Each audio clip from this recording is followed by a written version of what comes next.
सकल ब्रह्मांड नायक, करुणा के सागर, भक्त वत्सल भगवान शिव और जगत जननी माता पार्वती के चरणों में साष्टांग प्रणाम। प्राचीन काल की बात है।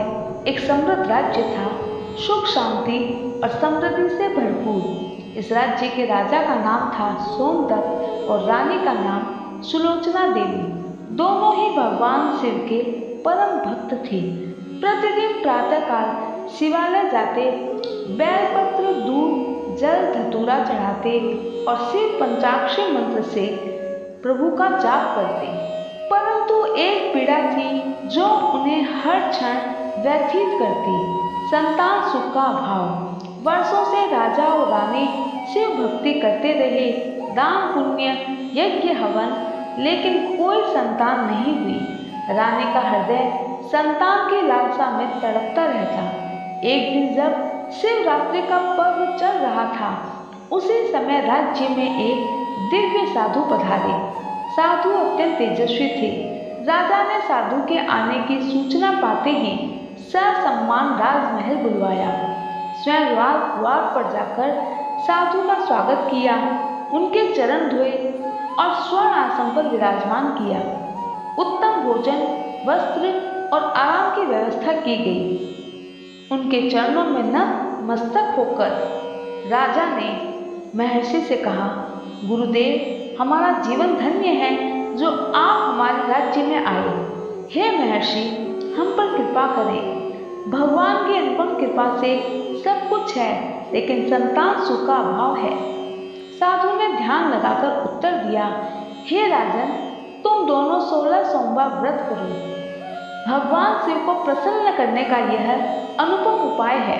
लगातार पूरे विधि विधान के साथ व्रत करके ब्राह्मणों को भोजन कराओ, भजन पूजन करो, शिव तुम्हारी मनोकामना जरूर पूर्ण करेंगे, ऐसा मेरा विश्वास है। राजा रानी ने पूरी श्रद्धा से व्रत किया। दोनों मंदिर जाते, पूरे विधि विधान से भगवान भोलेनाथ की पूजा करते, ब्राह्मणों को भोजन करवाने के बाद ही व्रत खोलते और इसी तरह दोनों की पूजा को देखकर माता पार्वती ने एक दिन भोलेनाथ को पुत्र के लिए आग्रह किया। भोलेनाथ ने कहा, हे पार्वती, इसमें कोई संशय नहीं कि राजा और रानी ने मेरी पूजा पूर्ण षोडशोपचार से की है, लेकिन उनके भाग्य में पुत्र का सुख नहीं है। लेकिन माता पार्वती ने पुनः आग्रह किया।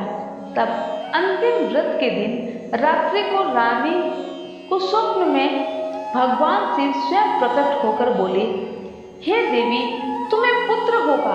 वो तेजस्वी, सुंदर और बुद्धिमान होगा, लेकिन वो दीर्घ आयु नहीं होगा।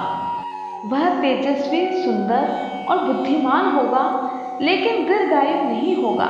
रानी जाग गई, उसका हृदय कांप उठा। पुत्र की प्राप्ति की खुशी के साथ ही एक डर भी समा गया। कुछ ही महीनों में रानी को गर्भ धारण हुआ। राज्य में उत्सव मनाया गया। 9 महीने बाद सुंदर, अत्यंत तेजस्वी बालक का जन्म हुआ। उसका नाम रखा गया राजकुमार सूर्यसेन। उसकी आंखों में गहरी चमक थी, माथे पर शिव का चिन्ह था। आज सोमदत्त पुत्र आगमन पर बड़े प्रसन्न हुए। राज्य भर में हर्षोल्लास मनाया गया। लेकिन जब रानी ने राजा को पुत्र की अल्पायु के बारे में बताया तो सोमनाथ दुखी हो गए। रानी के हृदय में भी सदैव भगवान शिव की बात गूंजती रहती कि बालक दीर्घायु नहीं होगा। धीरे धीरे राजकुमार बड़ा हुआ और 16 वर्ष की आयु में वह बालक एक नौजवान की भांति दिखने लगा। राजा सोमदत्त ने निश्चय किया, राजकुमार का विवाह शीघ्र करा देना चाहिए। लेकिन तभी एक अनहोनी हो गई। राजकुमार को एक रहस्यमय भयानक बीमारी ने घेर लिया। उसका शरीर दुर्बल होने लगा, त्वचा पीली पड़ने लगी। राजा ने अनेक वेद हकीम को दिखाया, लेकिन कोई लाभ नहीं हुआ।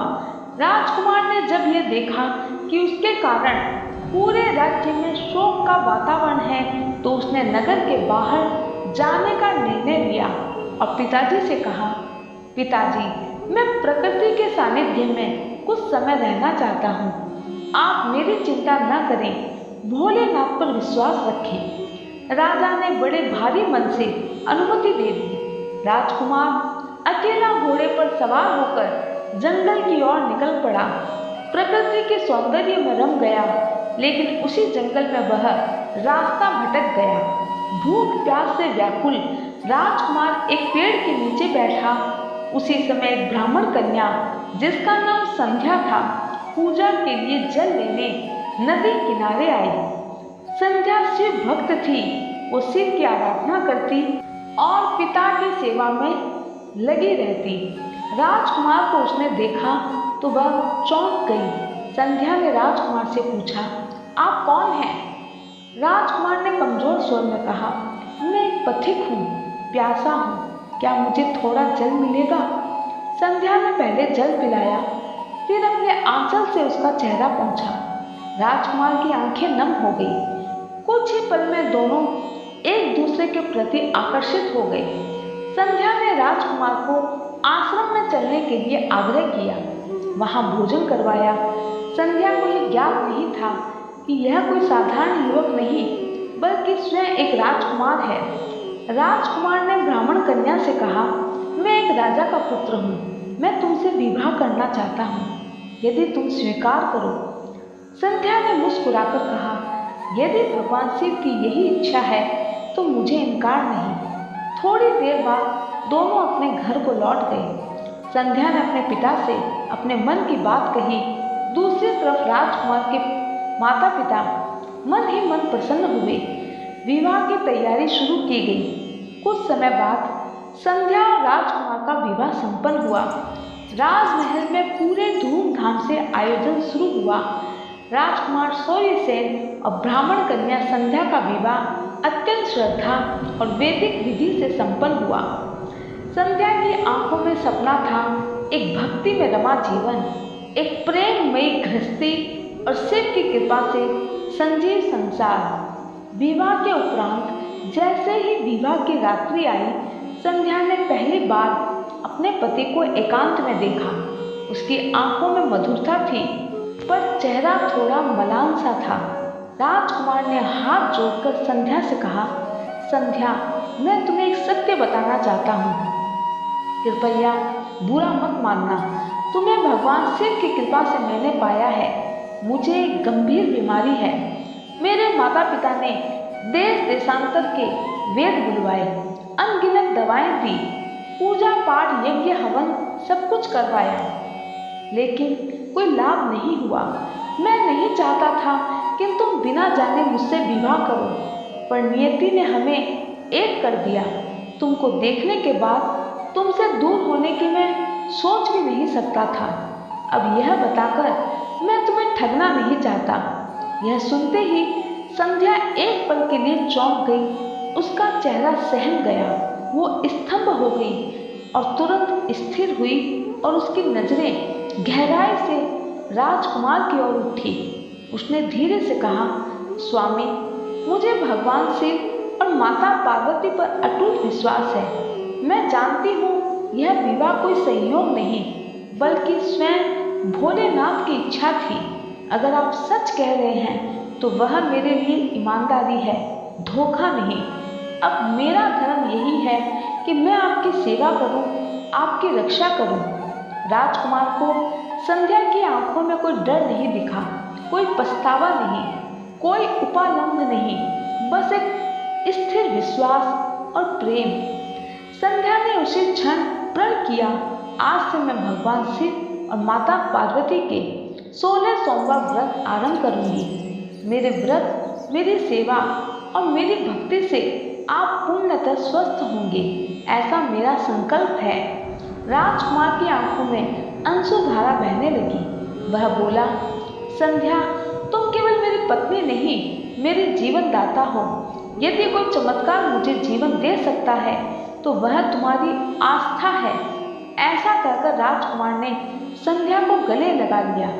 उस रात विवाह का मंडप फूलों की सुगंध, दीपों की रोशनी और शंख ध्वनि के बीच एक सच्चे प्रेम और भक्ति का जन्म हुआ, जिसका लक्ष्य केवल एक ही था, राजकुमार को नया जीवन देना और भगवान शिव की कृपा से उसे दीर्घ आयु बनाना।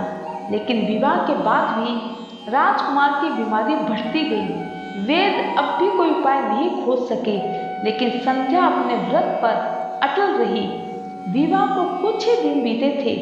संध्या ने पूर्ण श्रद्धा और अडिग संकल्प के साथ 16 सोमवार व्रत का प्रथम दिन आरंभ किया। संध्या ने एक के बाद एक 16 सोमवार व्रत करना जारी रखा। प्रातः काल उठकर नदी स्नान करती, बेलपत्र चढ़ाती, शिव मंत्र जपती और शिव स्तुति करती। प्रातः काल स्नान करके नदी किनारे बैठती और अपने सिर को गीले आंचल से ढके हुए, हाथों में बेलपत्र, गंगा जल और शिवलिंग के लिए चंदन लिए हुए वह जप करने बैठती और एक ही बात कहती, हे माँ पार्वती, आप ही मेरी प्रेरणा हैं, आप ही मेरी शक्ति। माँ, आपने हिमालय के पर्वतराज के महल को त्याग कर एक साधारण स्त्री की भांति प्रेम किया। उसे पाने के लिए कठिन तप और फिर प्रतीक्षा की और शिव को अपने पति रूप में प्राप्त किया। आज मैं भी आप ही का एक अंश हूँ। आज मेरे भी प्रेम की, तप की, त्याग की और प्रतीक्षा की परीक्षा है। आज मैं एक पत्नी हूँ, मेरा पति भी मृत्यु के द्वार पर खड़ा है। जैसा आपने वर्षों तक व्रत करके भोलेनाथ को प्रसन्न किया, वैसे ही मैं भी आज से व्रत करूंगी, केवल इस प्रार्थना के लिए कि मेरे स्वामी को जीवन मिले। माँ, मेरे व्रत की परीक्षा है। आप मुझे वही शक्ति, वही धैर्य और वही तप दे दीजिए जो आपने स्वयं किया था। मुझे मेरी साधना में मार्ग दिखाइए। इतना कहकर संध्या की आंखों से आंसू बहने लगे। संध्या ने धीरे धीरे शिवलिंग पर जल चढ़ाया, बेलपत्र अर्पित किए और ओम नमः शिवाय का उच्चारण करते हुए सोमवार व्रत की पूर्ण निष्ठा से शुरुआत की। पहले महीने में राजकुमार को थोड़ा आराम मिला। 2 महीने बाद राजकुमार के त्वचा की रंगत में भी असर आया। धीरे धीरे राजकुमार चलने फिरने लगा। अंतिम सोमवार को भगवान शिव और माता पार्वती ने स्वप्न में आकर कहा, हे संध्या, तुम्हारी भक्ति ने हमें प्रसन्न किया। तुम्हारा पति अब पूर्ण रूप से स्वस्थ रहेगा और अब वह दीर्घायु भी होगा। संध्या की आंखों से आंसू बहने लगे। राजकुमार पूर्ण रूप से स्वस्थ होकर दरबार में आकर बोला, पिताजी, अब मैं स्वस्थ हूँ और इसका श्रेय मेरी पत्नी की भक्ति को जाता है।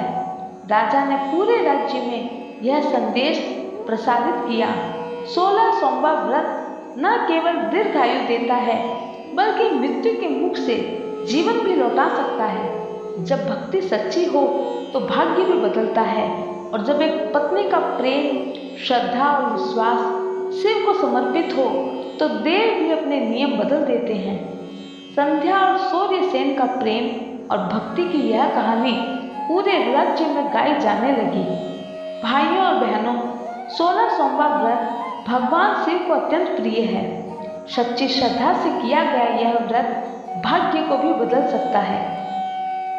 अगर यह कथा आपके हृदय को छू गई है तो इसे शेयर करना ना भूलें। चैनल पर नए हैं तो सब्सक्राइब जरूर करें। जय भोलेनाथ, जय श्री कृष्ण।